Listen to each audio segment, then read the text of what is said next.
बोलिए शंकर भगवान की। हरितालिका तीज व्रत कथा।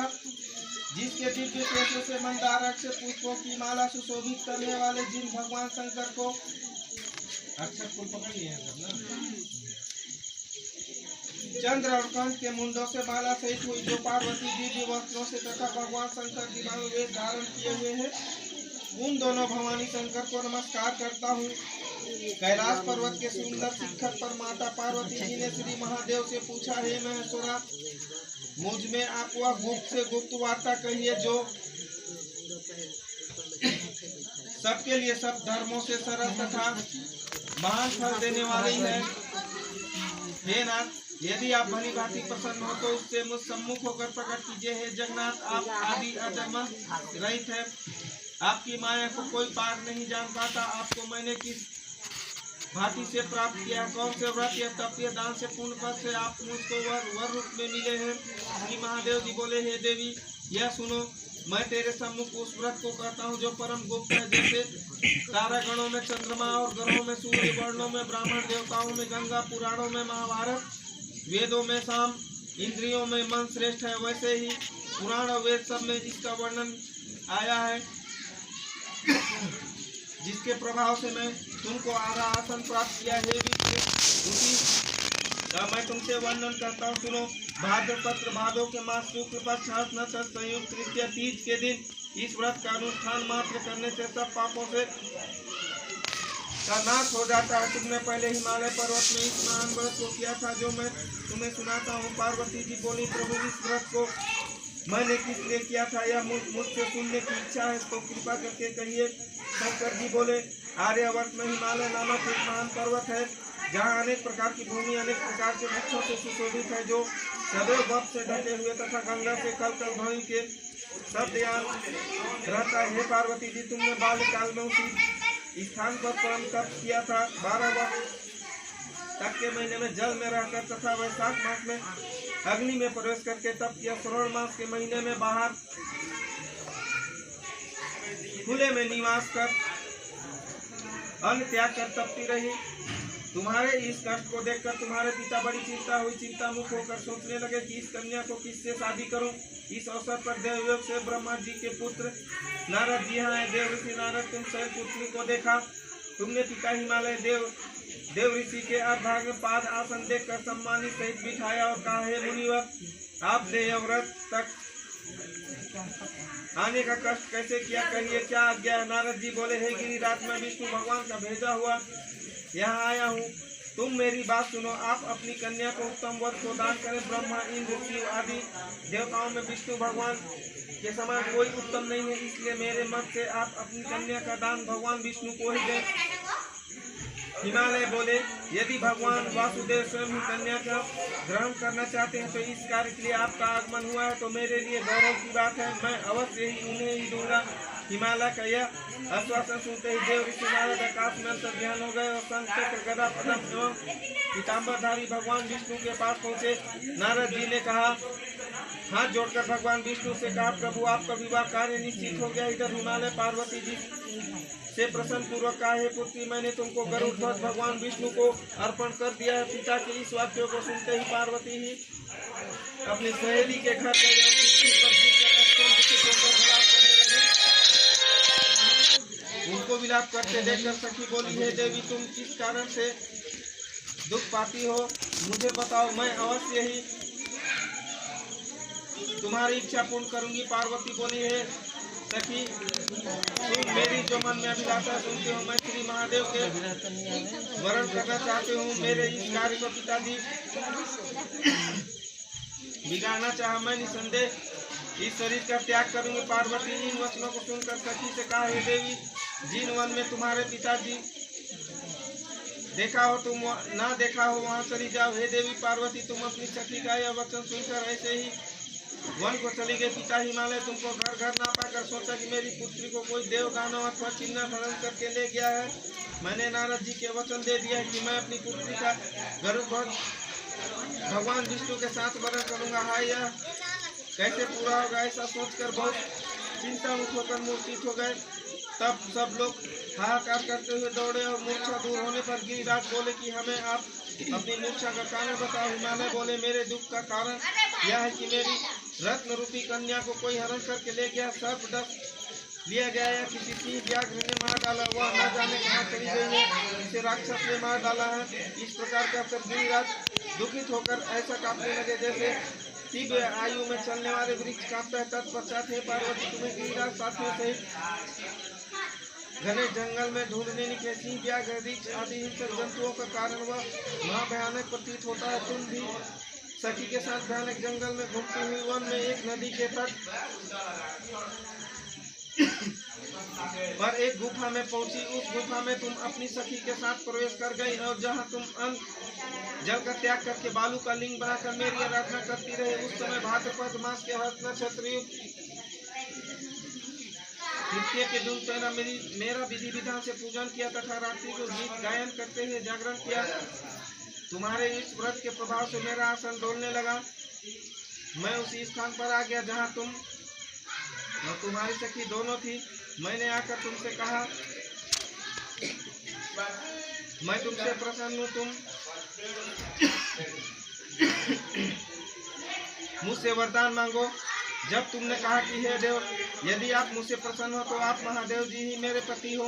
मैं तथा यह स्तुता कर कैलाश पर्वत को चला गया और तुम प्रभात होते ही मेरी बालू की प्रतिमा को नदी में विसर्जित कर दिया। हे सुबह तुमने वहां अपने सखी सहित व्रत का प्रयाण किया। इसमें तुम्हारे पिता हिमवाल तुम्हें ढूंढते जंगल में आ पहुंचे। उस समय उन्होंने नदी तट पर दो कन्याओं को देखा और वे तुम्हारे पास आ गए। तुमने हृदय से लगा कर रोने लगे और बोले, बेटी तुम इस व्याघ्र आदि घने जंगल में क्यों चली आई हो? तुमने कहा, हे पिता, मैंने पहले ही अपना शरीर शंकर भगवान को समर्पित कर दिया, किंतु आपने इसके विपरीत कार्य किया, इसलिए मैं वन को चली आई हूँ। ऐसा सुनकर हिमवान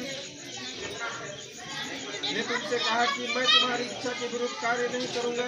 तब वे घर आकर बोले, तुम्हारी विवाह मेरे साथ कर दिया। हे प्रिय, उसी व्रत के प्रभाव से तुमको मेरा अर्धासन प्राप्त हुआ है। इस व्रत राज को मैंने भी अभी तक किसी के सम्मुख वर्ण किया है। हे देवी, अब मैं तुमसे यह बताता हूँ कि इस व्रत का नाम हरतालिका क्यों पड़ा। तुमको सखी हरण करके ले गई थी, इसलिए हरतालिका नाम पड़ा। पार्वती से बोली, है स्वामी, आपने इस व्रत राज का नाम तो बता दिया, किंतु मुझे इसकी विधि और फल बताइए कि इसके करने से किस फल की प्राप्त होती है। तब भगवान शंकर बोले, इस स्त्री की जाति अति उत्तम व्रत की विधि सुनिए। सौभाग्य की इच्छा रखने वाली स्त्रियां इस व्रत के विधि पूर्वक करें। केले के खंभे मंडप बनाकर उसे बंधन वाले से सुशोभित करें। विभिन्न रंगों से उत्तम रेशमी कपड़े चांदी पर बांध दें। चंदन आदि सुगंधित द्रव्यों से लेपट कर स्त्रियां एकत्र होकर शंख बेरी मृदंग आदि बजाएं। विधि पूर्वक मंगलाचार करके श्री गौरी शंकर की बालू निर्मित प्रतिमा स्थापित करें। भगवान शिव पार्वती का गंध धूप पुष्प आदि से विधि पूर्वक पूजन करें।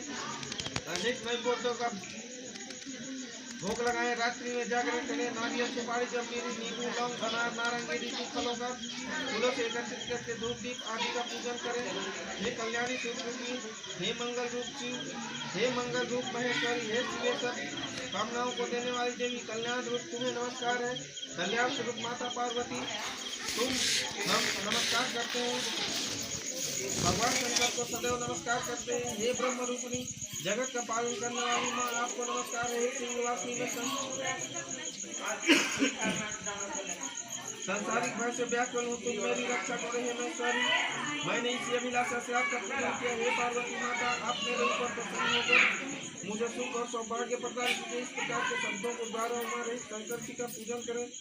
विधि पूर्वक कथा सुनकर गौ वस्त्र आभूषण आदि ब्राह्मणों को दान दें। इस प्रकार से व्रत करने से सब पाप नष्ट हो जाते हैं। बोलिए शंकर भगवान की, बोलिए उमा महेश्वर भगवान की, बोलिए कलसा देवता की, बोलिए ग्राम देवता की, बोलिए गौ माता की।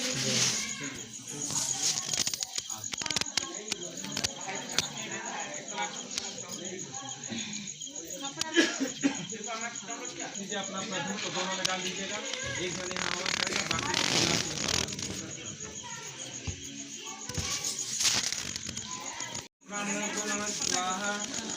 ओम सोमाय मंगलाय नमः स्वाहा। ओम मंगलाय नमः स्वाहा। ओम बुद्धाय नमः स्वाहा। ओम बृहस्पतये नमः स्वाहा। ओम शुक्राय नमः स्वाहा। ओम शनिश्चराय नमः स्वाहा। ओम रविवासरे नमः स्वाहा। ओम ग्राम देवतेभ्यो नमः स्वाहा। ओम इष्ट देवतेभ्यो नमः स्वाहा। ओम उमा महेश्वराय नमः स्वाहा। ओम उमा महेश्वराय नमः स्वाहा। ओम उमा महेश्वराय नमः स्वाहा। ओम उमा महेश्वराय नमः स्वाहा। ओम उमा महेश्वराय नमः स्वाहा। ओम उमा महेश्वराय नमः स्वाहा। ओम उमा महेश्वराय नमः स्वाहा। ओम सर्वदेवेभ्यो नमः स्वाहा।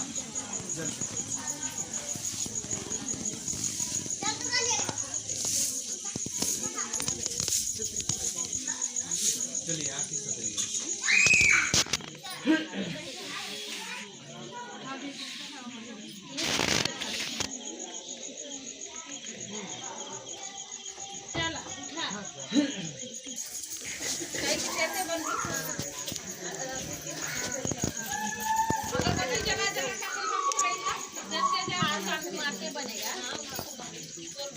बोलिए शंकर भगवान की जय।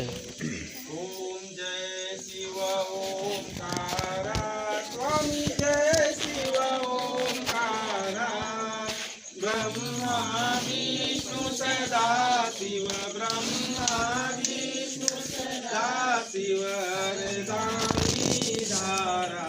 ओम जय शिव एकानन चतुरानन पंचानन राजे स्वामी पंचानन राजे। हंसासन गरुड़ासन हंसासन गरुड़ासन वृषवाहन साजे। ओम जय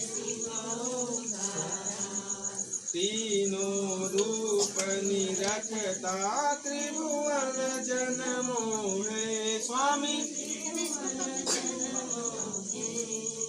अक्षमाला बनमाला अक्षमाला बनमाला मुंडमाला धारी। ओम जय चंदन मृग मद सोहे बोले शशिधारी स्वामी। श्वेतांबर पीतांबर बागांबर अंगे। ओम जय शिव ओंकारा सनकादिक ब्रह्मादिक भूतादिक संगे। करमादेत कमंडल करमादेत कमंडल चक्र त्रिशूलधारी। ओम जय जग करता जग हरता जग पालन करता स्वामी। ब्रह्मा विष्णु सदा शिव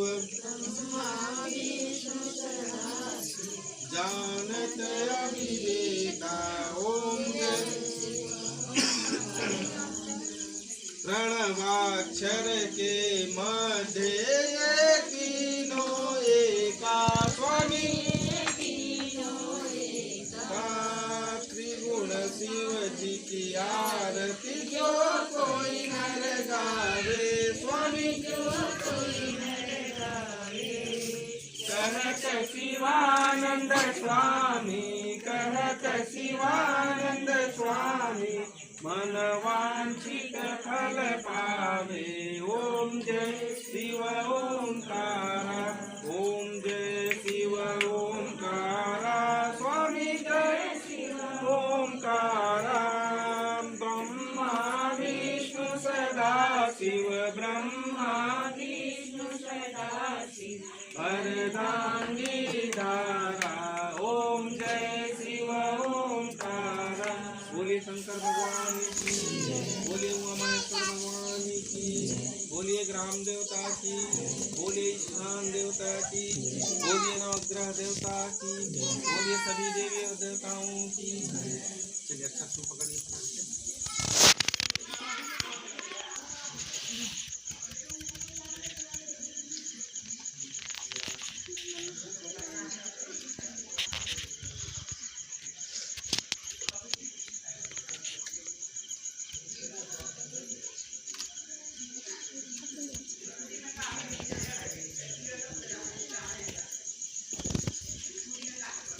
बोलिए शंकर भगवान की जय। कर्पूर गौरम करुणावतारम संसार सारम भुजगेन्द्रहारम सदा वसंतम हृदयारविंदे भवं भवानी सहितं नमामि। भवं भवानी सहितं नमामि। त्वमेव माता च पिता बन्धु च सखा त्वमेव विद्या द्रविणं त्वमेव सर्वं मम देव देव त्वमेव सर्वं मम देव देव। ओम आवाहनं जानामि निजानामि विसर्जनं पूजाविधि च न जानामि क्षम्यतां परमेश्वर। मंत्रहीनं क्रियाहीनं भक्तिहीनं जगदीश्वर यत्पूजितं मया देव परिपूर्णं तदस्तु मे। बोलिए प्रेम से शंकर भगवान की, बोलिए उमापति महादेव की, बोलिए अपने अपने माता पिता की। चलिए प्रणाम कीजिए।